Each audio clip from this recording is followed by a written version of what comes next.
다윗은 이스라엘의 가장 위대한 왕입니다. 하나님 마음에 합당한 단 한 명의 왕이었습니다. 이스라엘 국기의 육각형 모양은 다윗별입니다. 시온의 영광이 빛나는 아침이라는 찬송가가 있죠. 그 시온성이 다윗이 세운 성입니다. 그렇지만 다윗은 천덕꾸러기였고 간음 때문에 살인을 저지른 그야말로 죄인 중에 죄인이었습니다. 지난주에 기도 모임 마지막 설교하고 정말 나비처럼 홀가분해서 양평으로 혼자 드라이브를 했는데요. 그런데 예감이 심상치가 않았어요. 이번 설교는 다윗까지가 완성이야. 고지가 바로 앞인데 거기서 멈출 거냐? 못 들은 척 했죠. 그런데 그 음성이 제 마음에서 떠나지를 않았습니다. 아니나 다를까 신경의 사모님의 문자가 와 있었어요. 내 사모님의 문자는 약간 까칠하고 냉정하거든요. 그 문자 느낌이 너무나 부드러웠어요. 문자에 좀 느낌이 오거든요. 그래서 또 예감이 이상했어요. 아니나 다를까 영상 틀기에 않기로 하셨답니다. 그러니 대면 설교를 하라고 명령을 하셨습니다. 그렇게 부드러운 사모님의 목소리는 처음 들어봤어요. 이틀 남겨놓고 설교를 하랍니다. 올 것이 왔구나. 하나님 알겠어요. 무조건 할 테니까 말씀은 하나님이 하세요. 했지만 그 문장은 그 망망대해 성경에서 제가 골라놔야 되잖아요. 그 고독은 정말 절대 고독입니다.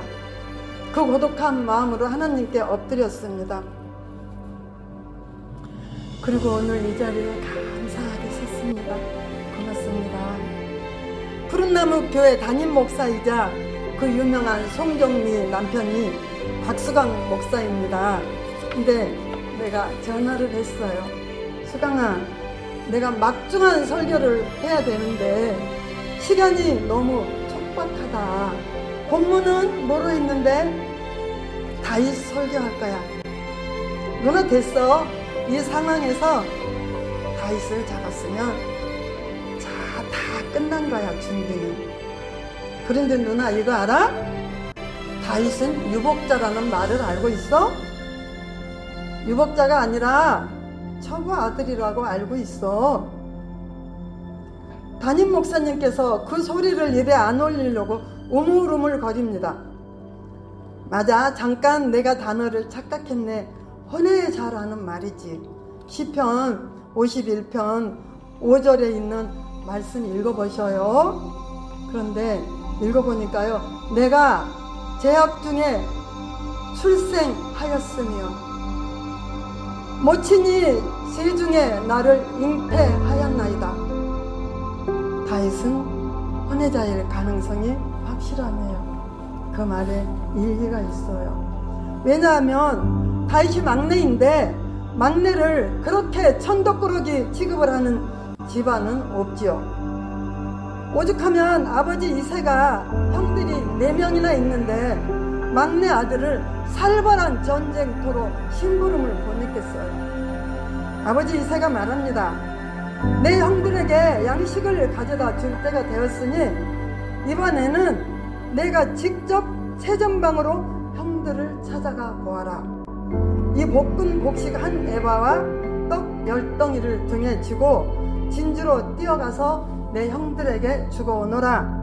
아버지가 막내 아들을 아낌없이 전쟁으로 내보냅니다. 그것도 최전방으로 내보냅니다. 그렇지만 결국은 다윗이 역사의 무대에 올라온 사건이 됐습니다.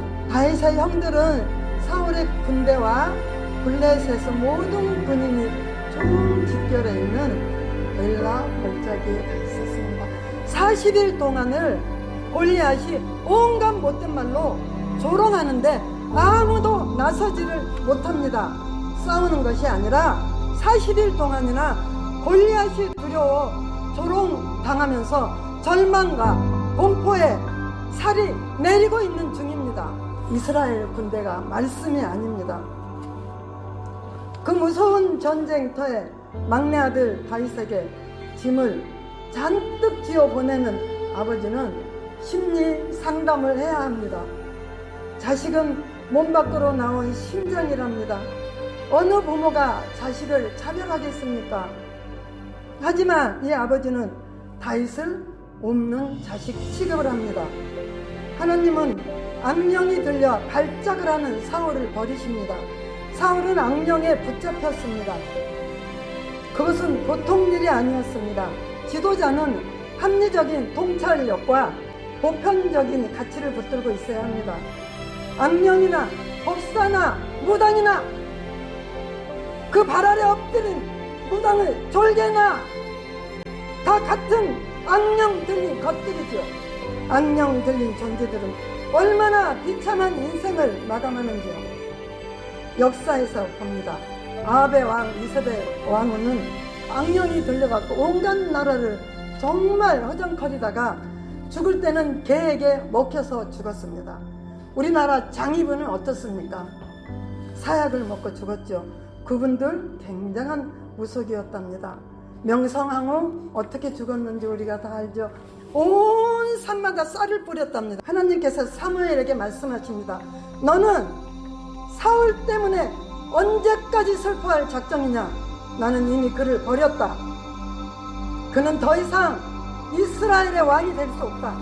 너는 이제 기름을 뿔에 가득 채우고 베들레헴에 가라. 이새의 아들 가운데 새 왕이 될 사람을 골라 놓았다.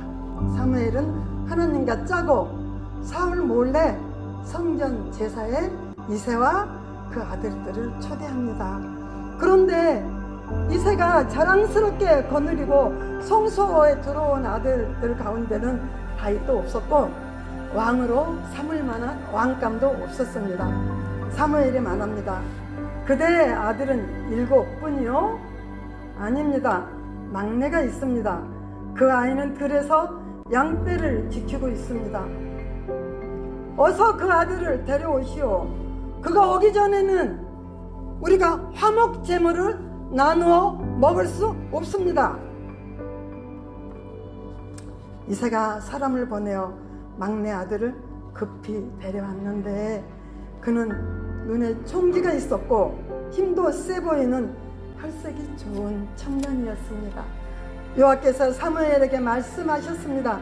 그가 바로 내가 택한 사람이니 그에게 기름을 부어라.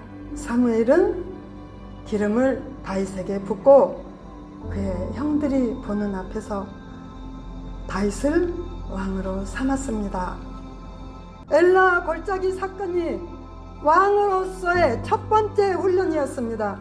무방비 상태로 블레셋이라는 어마무시한 세력 앞에 세워진 거죠.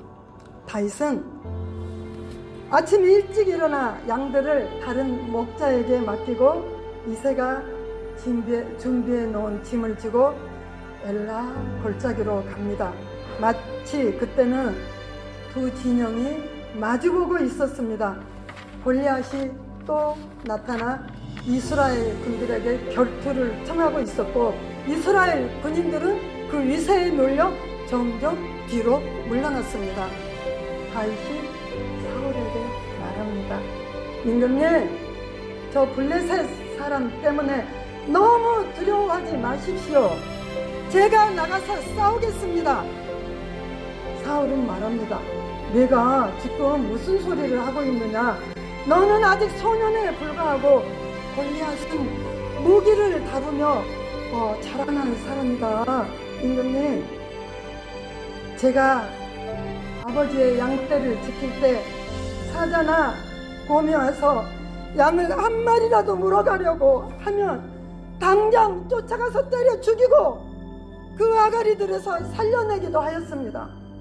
그리고 맹수가 제게 덤벼들면 그 머리채를 붙잡아 때려 죽이기도 하였습니다. 끝으로 이렇게 말합니다. 사자의 발톱이나 곰의 발톱으로부터 저를 보호하신 분이 여호와의 신이 저 블레셋 사람의 손에서도 틀림없이 저를 보호해 주실 것입니다. 그러면 나가서 싸워보아라. 여호와께서 너와 함께 하시기를 빈다. 사울은 자기의 군복으로 완전히 다윗을 무장시켰습니다. 무장 때문에 몇 발짝을 못 걸었습니다. 다윗은 그것을 모두 벗어버렸습니다. 다윗은 목자의 지팡이와 물매만을 쥐고 들었습니다.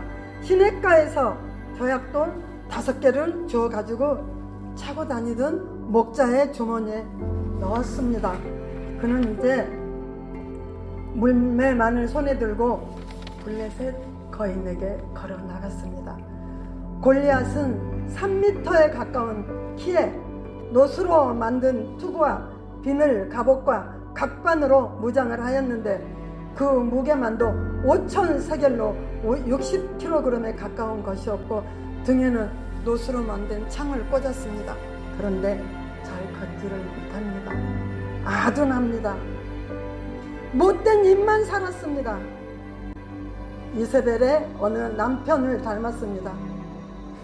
우리들도 자기 방어기제 너무 쓰면 그것이 가면이 되고 회칠한 무덤이 되어서 골리앗처럼 거대한 몸집으로 둔해집니다. 골리앗은 이스라엘에게 소리를 지릅니다. 능히 싸워서 나를 쳐 죽인다면 우리가 모두 너의 종이 되어 너희를 섬기겠다. 만일 내가 승리하여 그를 쳐 죽인다면 너희가 모두 종이 되어 우리를 섬겨야 할 것이다. 만약 우리 후보가 지면 우리들은 전부 이세벨의 종이 될 것입니다. 이스라엘 족속들아, 내 말이 들리지 않느냐? 어서 나와 싸울 자를 내보내라.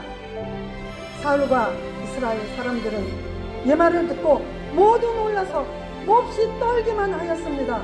이스라엘은 그를 절대로 이길 수 없는 불가능한 상황에서 다윗은 하나님의 이름을 걸고 역사의 무대 위로 등장합니다.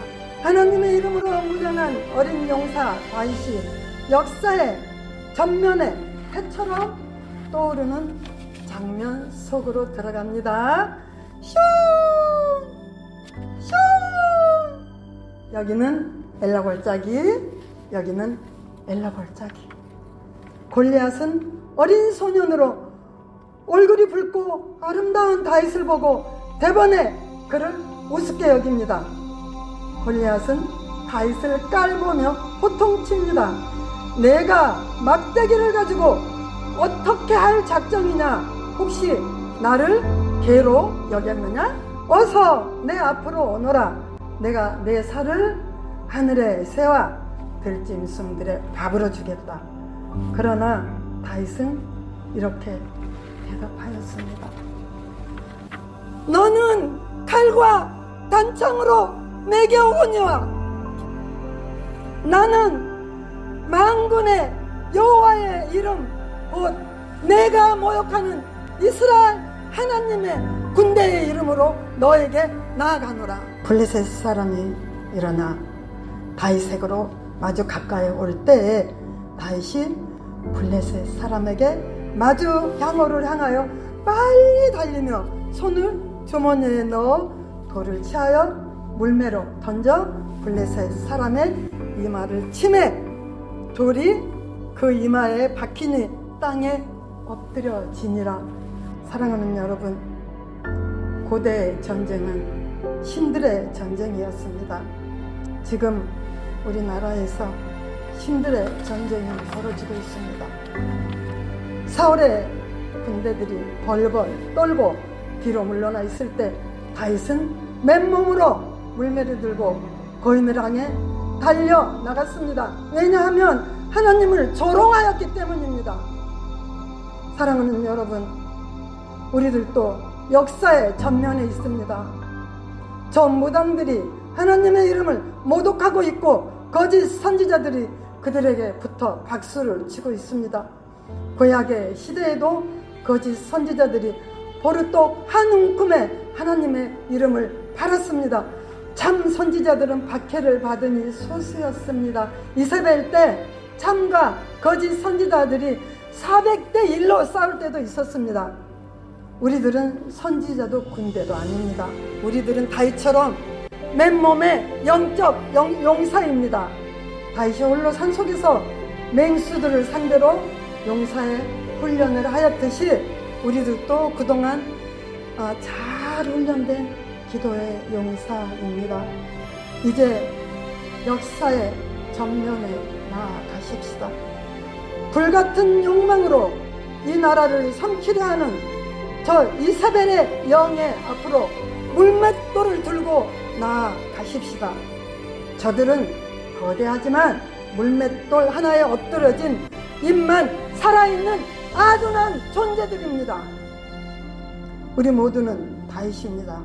다윗이 군복을 벗어버리듯 우리들도 무장을 벗어버리고 고정관념의 틀 벗어버리고 그 맨손으로 하나님께 나아가십시다. 이제 현장에서 7일 동안 최후의 한 표를 얻기 위해 달려나가십시다. 우리는 무엇을 가지고 나가는가? 우리 사모님들의 물맷돌을 가지고 나가야지요. 하나님이 다윗의 속사람을 보시고 왕으로 선택하셨답니다. 하나님께서 사무엘에게 말씀하십니다. 사람들은 외모를 보지만 나 여호와는 사람의 중심을 본다. 히브리어로 속사람은 중심이라는 말이고 내연 기관 중에 가장 깊은 곳에 있는 마음 말하는 것이랍니다. 그는 이로운 길이 아니라 옳은 길을 선택했습니다. 돌이킬 수 없는 죄를 저지르고도 빠르게 돌아서 다시 하나님 앞에 섰습니다. 그것이 하나님의 기뻐한 다윗의 중심입니다. 사랑하는 여러분, 다윗의 영성으로 하나님 앞에 서기를 축복합니다.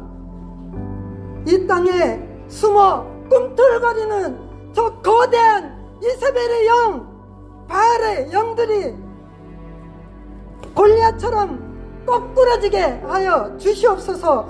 그렇게 무너져 내리게 하여 주시고 불로 태워주시고 물로 씻어 주시옵소서. 그렇게 해주실 하나님을 찬양합니다.